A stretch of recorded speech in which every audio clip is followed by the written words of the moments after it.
So hey guys, welcome to my new blog. તો કેમ છો બધા? ગુજરાતી બ્લોગ ચેનલમાં તમારું સ્વાગત છે અને જય રામાપીરની। તો બધા મજામાં છો? તો આપણે નવો બ્લોગ ચાલુ કર્યો છે, તમે જોઈ શકો છો। અને આપણે ધાબા ઉપર આવી ગયા છીએ, જે કે નવું ધાબું ભરાયેલું છે, જે કે 2-3 દિવસ થયા છે ભરાતે।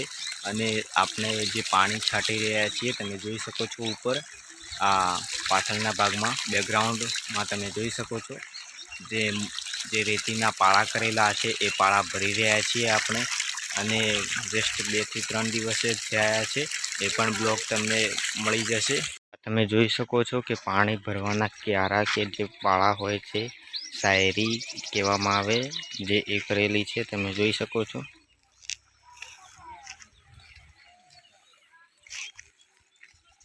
આ તમે જોઈ શકો છો અને એક બાજુ પાણી ભરાઈ રહ્યું છે, પાણી ચાલુ જ છે ભરવાનું। અને જે ધાબુ ભરવાનો બ્લોગ તમારે જોવો હોય તો આ વિડીયો લાસ્ટ સુધી જોજો, આ વિડીયોમાં જ છે। આ તમે જોઈ શકો છો, સિસ્ટમ સારી છે પણ કમ્પ્લીટ સિસ્ટમ છે, કેમ કે પાણી જતું ના રહે એકી સંગાતે, ઢાળ આ બાજુ છે એટલા માટે આ પાણી ભરવામાં આવે છે। તો ચાલો ધાબુ ભરવાનો વિડીયો જોઈએ આપણે પણ।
Yes, sir.